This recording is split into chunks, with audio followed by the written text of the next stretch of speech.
नमस्कार जय जगन्नाथ शुभ सकाळ आज हूँ अक्टोबर 25 तारीख शनिवार आज प्रथम खबर उच्च शिक्षा मंत्री सूचना राज्य में खूब शीघ्र नियुक्ति पाइबे स्थायी अध्यापक एने प्रक्रिया आरंभ होईछि कहिसंती उच्च शिक्षा मंत्री ता पूर्व अनुदान प्राप्त कॉलेज रे शिक्षादान करिवे अवसर प्राप्त अध्यापक 488 और 662 वर्ग सरकारी अनुदान प्राप्त कॉलेज रे शिक्षादान करिवे आसंता 31 सुधा हिम्स पोर्टाल रे आवेदन कले नियुक्ति मिलिबो से आहुरी कहिसंती जो माने उच्च शिक्षा पोर्टाल हिम्स पोर्टाल रे आसंता 31 तारिख सुधा आवेदन करिवे सेमानकु नियुक्ति मिलिबो पूर्व सरकार समय राज्य रे कॉलेज मानक रे एपरि अचलावस्था सृष्टि होइतिला जाहाकु पूर्ण करिबा पई सरकार प्रक्रिया आरंभ करिसंती परवर्ती खबर राशन कार्ड धारी को अधिक 5 केजी चाउल राशन कार्ड धारी को मिलिबा अधिक 5 केजी चाउल 19 जिले में परिवार पिछा मिलिबा अधिक 5 केजी चाउल 3 मास पई अधिक 5 केजी चाउल देबा पई निर्देश रहिछि सेप्टेम्बर अक्टोबर और नवेम्बर मास पई चाउल मिलिबो एने 19 जिल्लार जिलापाल को जोगान विभागर चिठी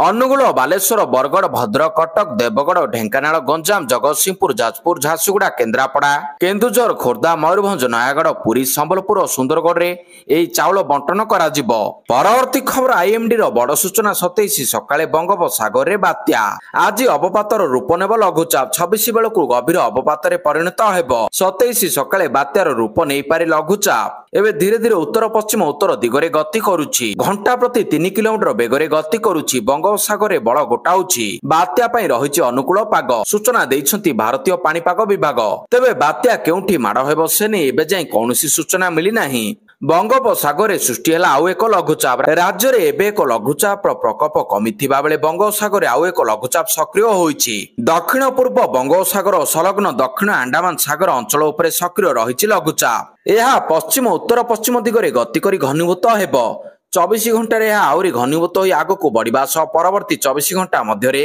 एक स्पष्ट चिन्हित लघुचाप रूप नेब लघुचाप प्रभाव में राज्य में आसंता 27 तारिख पर्यंत विभिन्न स्थान में वर्षा संभावना रही विशेषकर उपकूल और दक्षिण में अधिक वर्षा हेबो बोली पाणीपाग केन्द्र पक्षरु कुहा जायछि परवर्ती खबर रथयात्रा जैविक चाउल रे कोठभोग आसंता रथयात्रा जैविक चाउल रे प्रस्तुत हेबो कोठभोग कृषि विभाग प्रमुख शासन सचिव अरविंद पाढ़ी सूचना बलभद्र जैविक चाष मिशन द्वारा प्रस्तुत चाउल प्रस्तुत हेबो भोग श्रीअन्न कार्यक्रम में अनेक जिले में जैविक चाष करा जाउछि नियाली एवं कोरापुट रे चाषी जैविक धान चाष करुछंती परवर्ती खबर 2 लाख टंकार सहायता घोषणा कले प्रधानमंत्री बेंगालुरु हैदराबाद जातीय राजपथ रे बस जळी 20 जन यात्री मृत्यु घटना रे दुख प्रकाश करिसंती प्रधानमंत्री नरेंद्र मोदी मृतकों परिवार को समवेदना जणाइबा सह आहतों को आशु आरोग्य कामना करिसंती या सहित प्रति मृतकों परिवार को 2 लाख टंका लेखाएं सहायता राशि प्रदान करा जिवो बोली घोषणा करिसंती सूचना मुताबक हैदराबाद बेंगालुरु एनएच उपरे हुतुतु जळी जायतिला एक यात्रीवाही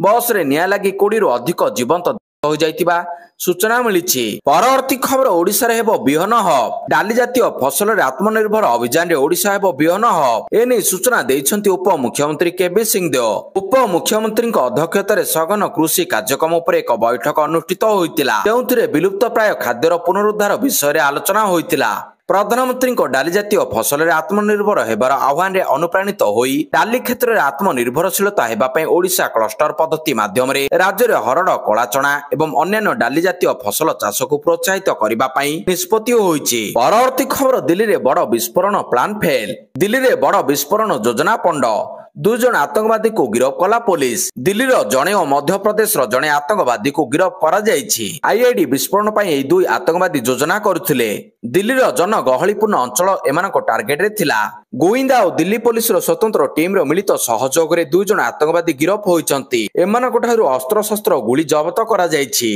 परवर्ती खबर 50,000 अधिक एकर चाष जमी रे हेबा आलू चाष सरकार देबे आलू बिहन ओडिशा को आलू रे आत्मनिर्भर करबा अभियान रे चलित वर्ष चाषी को आगु आलू बिहन जोगाई देबा पई उप मुख्यमंत्री केबी सिंहदेव निर्देश दैछंती 50,000 ऊर्ध्व एकर जमी रे प्राय 3 लाख क्विंटाल पाखापाखि आलू बिहन आवश्यक होइताए एवं यह चाषी को आवश्यक अनुसार आगुआ विभाग पक्षरु जोगाई दिया जिवो नवेम्बर मास प्रथम सप्ताह आलू बिहन जोगान पई विभाग पक्षरु प्रस्तुति करा जायछि आवश्यक मुताबक ब्लॉक अनुसार यार जोगान करा जिवो यह व्यतीत प्राय 6,000 हेक्टर जमी रे 600 क्विंटाल पियाज चाष 1000 ହେକ୍ଟର ଜମିରେ 100 କ୍ୱିଣ୍ଟାଲ ଲଙ୍କା, 300 ହେକ୍ଟର ଜମିରେ 7500 କ୍ୱିଣ୍ଟାଲ ରସୁଣ ବିହନ ଚାଷ ପାଇଁ ଯୋଜନା ରହିଛି। ଯେଉଁଠି ମଧ୍ୟ ଅଧିକା ବିହନ ଆବଶ୍ୟକ କିମ୍ବା ବିହନ ଅଭାବ ଦେଖାଦିଏ, କୃଷି ବିଭାଗ ପକ୍ଷରୁ ଜାରି କରାଯାଇଥିବା ନମ୍ବର 155333ରେ ଯୋଗାଯୋଗ କିମ୍ବା ନିକଟସ୍ଥ ଉଦ୍ୟାନ କୃଷି ଅଧିକାରୀଙ୍କୁ ଯୋଗାଯୋଗ କରିବା ପାଇଁ ଅନୁରୋଧ କରାଯାଇଛି। ପରବର୍ତ୍ତୀ ଖବର, ପାକିସ୍ତାନରେ ଚିକେନ ଠାରୁ ମହଙ୍ଗା ହୋଇଗଲା ଟମାଟୋ। ପାକିସ୍ତାନରେ ଶୋଚନୀୟ ପରିସ୍ଥିତି। ଟମାଟୋ ଖାଇବା ଲୋକଙ୍କ ପାଇଁ ସ୍ୱପ୍ନ ପାଲଟି ଯାଇଛି। ଚିକେନ ଠାରୁ ଟମାଟୋ ଦର 2 ଗୁଣ ହୋଇଯାଇଛି। ଅର୍ଥାତ୍ ଲୋକେ ଚିକେନ କିଣିବେ, କିନ୍ତୁ ସେଥିରେ ଯଦି ଟମାଟୋ ପାଇବାକୁ ଚାହିଁବେ ତେବେ ସେମାନଙ୍କୁ ଚିକେନ ଠାରୁ 2 ଗୁଣା ଅଧିକ ଦାମ ଦେଇ ଟମାଟୋ କିଣିବାକୁ ପଡିବ। ଦରଦାମ ବୃଦ୍ଧିକୁ ନେଇ ଚିନ୍ତାରେ ପାକିସ୍ତାନୀ ଖାଉଟି। ସେହବାଜ ସରିଫଙ୍କ ପାକିସ୍ତାନରେ ଟମାଟୋ ଭଳି ପନିପରିବା ଏବେ ବିଳାସପୂର୍ଣ୍ଣ ସାମଗ୍ରୀରେ ପରିଣତ ହୋଇଛି। କରାଚି, ଇସଲାମାବାଦରୁ ଆରମ୍ଭ କରି ଲାହୋର ପର୍ଯ୍ୟନ୍ତ ଟମାଟୋ ଦର ଆକାଶ ଛୁଆଁ ହୋଇଛି। ଦେଶରେ ପୂର୍ବରୁ ଟମାଟୋ ଶସ୍ତା ନଥିଲା, କିନ୍ତୁ 100 ଟଙ୍କାରେ ମିଳୁଥିବା ଏହି ପରିବା ଏବେ ଅହେତୁକ ମହଙ୍ଗା ହୋଇଛି। ସରକାରଙ୍କ ଖରାପ ନୀତି ଯୋଗୁଁ ପରିବା ଦର ଆକାଶ ଛୁଆଁ ହୋଇଯାଇଛି। ତାହା ପାକିସ୍ତାନବାସୀଙ୍କ ମୁଣ୍ଡ ଉପରେ ଲଳିତା ବିଡ଼ା ସଦୃଶ୍ୟ ହୋଇଛି। ଏବେ 1 କିଲୋ ଟମାଟୋ ଦର 700 ଟଙ୍କାରେ ବିକ୍ରି ହେଉଛି। ପରବର୍ତ୍ତୀ ଖବର, ଆରମ୍ଭ ହେବ ସରକାରୀ ଟ୍ୟାକ୍ସି ସେବା। କେନ୍ଦ୍ର ସରକାର ଭାରତ ଟ୍ୟାକ୍ସି ନାମକ କ୍ୟାବ୍ ସେବା ଆରମ୍ଭ କରିବାକୁ ଯାଉଛନ୍ତି। ଏହା ନଭେମ୍ବରରେ ଦିଲ୍ଲୀରେ ଏକ ପାଇଲଟ ପ୍ରୋଜେକ୍ଟ ଭାବରେ ଆରମ୍ଭ ହେବ, ଯେଉଁଥିରେ 650 ଜଣ ଡ୍ରାଇଭର ଅଛନ୍ତି। ଏହା ଦିଲ୍ଲୀ ପରେ ଅନ୍ୟ ରାଜ୍ୟକୁ ବିସ୍ତାରିତ ହେବ। ମହିଳା ଡ୍ରାଇଭରଙ୍କ ସମେତ ଦେଶବ୍ୟାପୀ 5000 ଡ୍ରାଇଭର ଏହି ଯୋଜନାରେ ଯୋଗ ଦେବେ।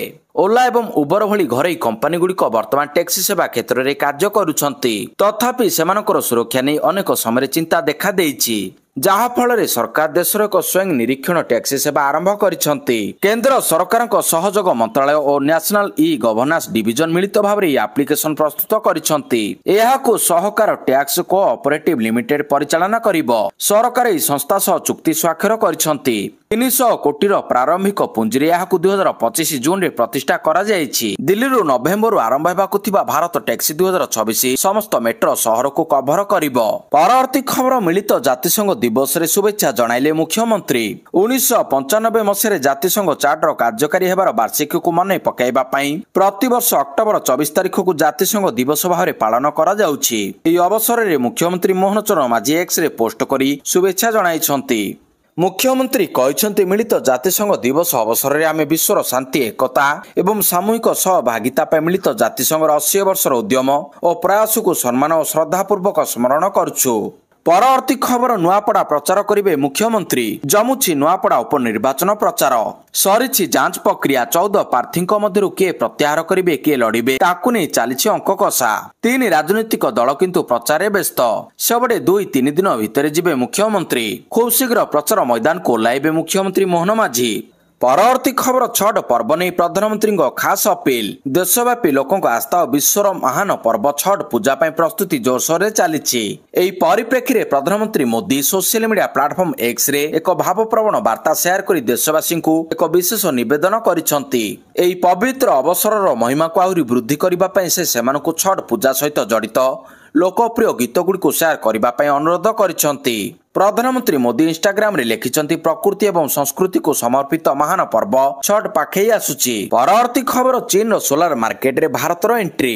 ଭାରତର ନବୀକରଣୀୟ ଶକ୍ତି କ୍ଷେତ୍ରକୁ ଏକ ନୂତନ ପ୍ରେରଣା ଦେବ ବୋଲି ଏକ ପ୍ରମୁଖ ଚୁକ୍ତି ସ୍ୱାକ୍ଷରିତ ହୋଇଛି। ଏକ କମ୍ପାନୀ ଆଇନକ୍ସ ସୋଲାର ଏକ ଅଗ୍ରଣୀ ଚୀନ ସୌରଶକ୍ତି କମ୍ପାନୀ ଲଙ୍ଗି ଗ୍ରୀନ ଏନର୍ଜି ଟେକ୍ନୋଲୋଜି ସହିତ ପ୍ରାୟ 7000 କୋଟି ଟଙ୍କା ମୂଲ୍ୟର ଏକ ଚୁକ୍ତି ସ୍ୱାକ୍ଷର କରିଛି। ଏହି ଚୁକ୍ତି ମୁତାବକ ଆଇନକ୍ସ ସୋଲାର ଆଗାମୀ 3 ବର୍ଷ ମଧ୍ୟରେ ଲଙ୍ଗିକୁ 5 ଗିଗାୱାଟ ସୌର ମଡେଲ ଯୋଗାଇ ଦେବ।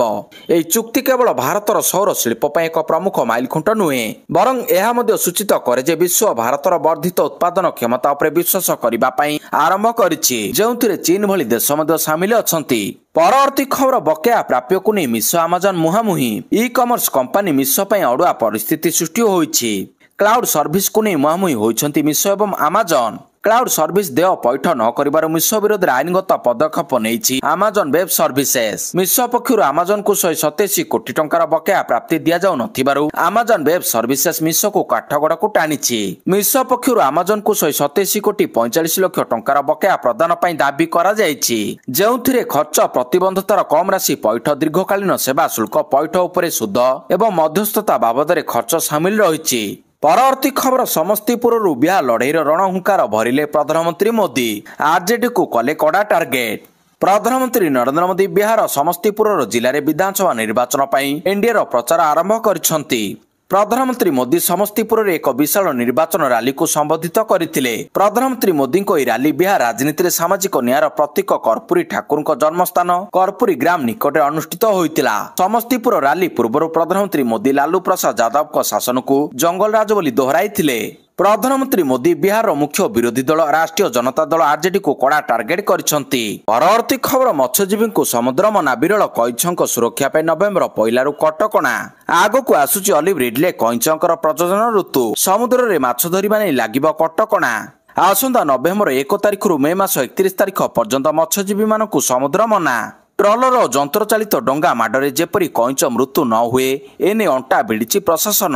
ऑलिव रिडले सुरक्षा पर पुरी देवी नदी और केलुणी नदी मुहाण 5 किलोमीटर पर्यंत निषेधांचल घोषणा अंचल कौन डंगा ट्रलर आदि चलाचल अनुमति दि जाए नहीं। समुद्र कूलू 20 किलोमीटर पर्यंत ट्रलर चलाचल संपूर्ण निषिद्ध परवर्ती खबर विश्वकप ओहरीगला पाकिस्तान। भारत में नवेम्बर डिसेम्बर हेबाकु थिबा जूनियर हॉकी विश्वकप ओहरी जाइछि पाकिस्तान। पाकिस्तान हॉकी महासंघ पीएचएफ यार निष्पत्ति संपर्क में अंतर्जातीय हॉकी महासंघ एफआईएच अवगत कराइछि। एफआईएच पक्षरु शुक्रवार ई विषय स्पष्ट कर दिया जाइछि। नवेम्बर 28 रु डिसेम्बर 10 पर्यंत चेन्नई और मदुराई रे हेबाकु थिबा इवेंट रे पाकिस्तान बदल रे केउ दल खेलिबो ताहा शीघ्र घोषणा कराजिबो बोली एफआईएच कहिछि। परवर्ती खबर कलामंडल कार्य समीक्षा कले मुख्यमंत्री। 173 कोटी व्यय निर्माण होउछि राज्यर सर्वबृहत प्रेक्षालय। मुख्यमंत्री मोहन चरण माझी शुक्रवार लोकसभा भवन रे भुवनेश्वर निर्माणाधीन ओडिशार सर्वबृहत प्रेक्षालय कलामंडल प्रकल्प कार्यर समीक्षा करिसंती। या सहित केन्दुझर जिले में क्रीड़ा भित्तिभूमिर विकास संपर्क में आलोचना करिसंती। भुवनेश्वर सैनिक स्कूल निकट में 9 एकर जमी उपर 173 कोटी टंका व्यय ओडिशार सर्वबृहत एई प्रेक्षालय इडको पक्षरु निर्माण करा जाउछि। 2000 आसन विशिष्ट प्रेक्षालय सहित 500 सीट विशिष्ट एक ओपन एयर थिएटर मध्य एई परिसर मध्य रहिबो। मुख्यमंत्री यार निर्माण कार्य को त्वरान्वित करी 2026 मे सुधा संपूर्ण करिबा पय निर्देश दैछंती। परवर्ती खबर पूर्ण हेबो राज्य रे खाली पड़थिबा 4219 कनेस्टेबल पदवी। पूर्ण हेबाकु जाउछि राज्य रे खाली पड़थिबा 4219 कनेस्टेबल पदवी। पूर्ण हेबो राज्य रे खाली पड़थिबा 4219 कनेस्टेबल पदवी। सीधासलख नियुक्त हेबे 4219 पुलिस कनेस्टेबल। राज्य पुलिस मुख्यालयर प्रस्ताव को सरकार अनुमोदन। पुलिस डीजी को चिठी लिखि जणाइला गृह विभाग। आवश्यक नियमावली पालन करी सीधा नियुक्ति दियाजिबो। साधारण प्रशासन विभाग एसओपी पालन करिबा पय निर्देश रहिछि। परवर्ती खबर आसिला खुशी खबर कमिला सुना दर। आग को विवाह बजार आसुथिबा बेले ग्राहकंक पय खुशी खबर। आकाश छुआ पलटिथिबा सुना और रूपा दर सामान्य ह्रास पाइथिबा देखिबाकू मिलिछि। शुक्रवार सकाळ तुलन में संध्या सुधा सुना एवं रूपा मूल्य ह्रास पाइछि। विश्व एवं एशिया बाजार में ह्रास स्पष्ट होइछि। इंडियन बुलियन एवं ज्वेलरी एसोसिएशन अनुसार अक्टोबर 23 संध्या तुलन में 24 तारिख संध्या 5टारे 24 कैरेट सुना मूल्य प्राय 2000 टंका ह्रास पाई 10 ग्राम पिछा 1,21,508 पहुंची। परवर्ती खबर 302 जन ओडिया युवक युवती को मिलिला केंद्र सरकार चाकरी। प्रधानमंत्री नरेंद्र मोदी देशव्यापी आयोजित रोजगार मेला कार्यक्रम को आभासी माध्यम संबोधित करने सहित 51,000 अधिक युवक युवती को सरकारी चाकरी नियुक्ति पत्र बांटी।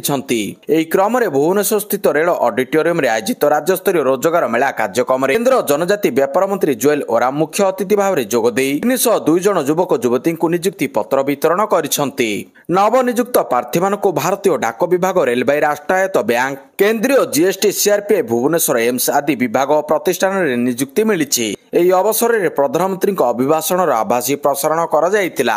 परवर्ती खबर भुवनेश्वर नुआ हैदराबाद स्वतंत्र ट्रेन रो संप्रसारण। उत्तम यात्रा सुविधा जारी रखिबा एवं पार्वण ऋतु में वर्धित यात्री चाहिदा पूर्ण करिबा पई भारतीय रेलवे हैदराबाद भुवनेश्वर नुआ हैदराबाद साप्ताहिक स्वतंत्र ट्रेन रो सेवा को पूर्व सूचित समय रहणी एवं संरचना सहित संप्रसारण करिबा पई निष्पत्ति नेइछि। परवर्ती खबर नवेम्बर 5 रु 14 पर्यंत कुआखाई नदी पठारे हेबो भुवनेश्वर बालीजात्रा महोत्सव। विगत वर्ष मानक भली चलित वर्ष भुवनेश्वर बालीजात्रा महोत्सव नवेम्बर 5 रु 14 तारिख पर्यंत अनुष्ठित हेबो। एने एक प्रस्तुति बैठक शुक्रवार भुवनेश्वर अतिरिक्त जिलापाल रुद्र नारायण महांती अध्यक्षतार स्थानीय सर्किट हाउस ठारे अनुष्ठित हो जाइछि। भुवनेश्वर बालीजात्रा महोत्सव कमिटी एवं जिला प्रशासन मिलित सहयोग रे कुआखाई नदी पठारे आयोजित हेबाकु थिबा महोत्सवर विभिन्न रूपरेख संपर्क में आलोचना करा जाइछि। एही महोत्सव को सफल करबा निमंते प्रशासन पक्षरु समस्त सहयोग प्रदान करा जिवो। ପରବର୍ତ୍ତୀ ଖବର କଟକ କାଳୀପୂଜା ଭସାଣରେ ଉତ୍ତେଜନା। କଟକ କାଳୀପୂଜା ଭସାଣରେ ଉତ୍ତେଜନା ପ୍ରକାଶ ପାଇଛି। ଶୁକ୍ରବାର ରାତିରେ ଭସାଣ ଶୋଭାଯାତ୍ରା ସମୟରେ ଏହି ଘଟଣା ଘଟିଥିବା ସୂଚନା ରହିଛି। ଖବର ଅନୁସାରେ ବାଖରାବାଦ ପୂଜା କମିଟିର 2 ସଦସ୍ୟଙ୍କୁ ପୋଲିସ ମାଡ଼ ମାରିଥିବା ଅଭିଯୋଗ ହୋଇଛି। ଏହାକୁ ନେଇ ଉତ୍ତେଜନା ପ୍ରକାଶ ପାଇଛି। ଚାନ୍ଦିନୀ ଚୌକ ଛକରେ ଏହି ଘଟଣା ଘଟିଛି। ପରବର୍ତ୍ତୀ ଖବର ବିଶିଷ୍ଟ କବି ରାଜେନ୍ଦ୍ର କିଶୋର ପଣ୍ଡାଙ୍କ ବିୟୋଗରେ ମୁଖ୍ୟମନ୍ତ୍ରୀ କ୍ରୀଡ଼ା ମନ୍ତ୍ରୀଙ୍କ ଶୋକ। ବିଶିଷ୍ଟ କବି ତଥା ଔପନ୍ୟାସିକ ରାଜେନ୍ଦ୍ର କିଶୋର ପଣ୍ଡାଙ୍କ ବିୟୋଗରେ ଗଭୀର ଦୁଃଖ ପ୍ରକାଶ କରିଛନ୍ତି ମୁଖ୍ୟମନ୍ତ୍ରୀ ମୋହନ ଚରଣ ମାଝୀ। ଏହି ଅବସରରେ ମୁଖ୍ୟମନ୍ତ୍ରୀ ସାମାଜିକ ଗଣମାଧ୍ୟମରେ ଏକ ପୋଷ୍ଟ କରି ଲେଖିଛନ୍ତି, କେନ୍ଦ୍ର ସାହିତ୍ୟ ଏକାଡେମୀ ପୁରସ୍କାର ପ୍ରାପ୍ତ କବି ତଥା ପୂର୍ବତନ ପ୍ରଶାସନିକ ଅଧିକାରୀ ରାଜେନ୍ଦ୍ର କିଶୋର ପଣ୍ଡାଙ୍କ ବିୟୋଗ ବିଷୟରେ ଜାଣି ସେ ଦୁଃଖିତ। ମହାପ୍ରଭୁ ଶ୍ରୀ ଜଗନ୍ନାଥଙ୍କ ଚରଣ କମଳରେ ତାଙ୍କର ଆତ୍ମାର ସଦ୍ଗତି ନିମନ୍ତେ ପ୍ରାର୍ଥନା କରିବା ସହିତ ଶୋକ ସନ୍ତପ ପରିବାର ବର୍ଗଙ୍କ ପ୍ରତି ସମବେଦନା ଜ୍ଞାପନ କରୁଛି। ସେହିପରି କ୍ରୀଡ଼ା ଓ ଯୁବ ବ୍ୟାପାର ମନ୍ତ୍ରୀ ଏକ ପୋଷ୍ଟରେ ଲେଖିଛନ୍ତି, କବି ରାଜେନ୍ଦ୍ର କିଶୋର ପଣ୍ଡାଙ୍କ ଦେହାନ୍ତ ଖବର ଶୁଣି ମୁଁ ମର୍ମାହତ। ଏହି ଅସମୟରେ ମହାପ୍ରଭୁ ତାଙ୍କ ପରିବାରକୁ ଅସୀମ ଶକ୍ତି ପ୍ରଦାନ କରନ୍ତୁ ଓ ଅମର ଆତ୍ମାକୁ ସଦ୍ଗତି ଦିଅନ୍ତୁ। ପରବର୍ତ୍ତୀ ଖବର ବ୍ୟାଙ୍କ ଆକାଉଣ୍ଟରେ ରହିପାରିବେ 4 ଜଣ ନୋମିନି। ଏଣିକି ବ୍ୟାଙ୍କ ଆକାଉଣ୍ଟରେ ରହିପାରିବେ 4 ଜଣ ନୋମିନି। ଏମାନଙ୍କୁ ଆକାଉଣ୍ଟଧାରୀଙ୍କ ଉତ୍ତରାଧିକାରୀ ବିବେଚନା କରାଯିବ। ଆକାଉଣ୍ଟଧାରୀଙ୍କ ଅନ୍ତେ ତାଙ୍କ ଅଂଶ ନୋମିନିମାନଙ୍କୁ ମିଳିବ। ସରକାରଙ୍କ ପକ୍ଷରୁ ବ୍ୟାଙ୍କିଂ ସିଷ୍ଟମରେ କ୍ଲେମ କରିବା ପାଇଁ ଏଭଳି ସମାନ ଏବଂ ସହଜ ବ୍ୟବସ୍ଥା ଆଣିଛନ୍ତି। ସରକାରଙ୍କ ଏହି ନୂତନ ସୁବିଧାର ଲାଭ ମିଳିବ ଗ୍ରାହକମାନଙ୍କୁ।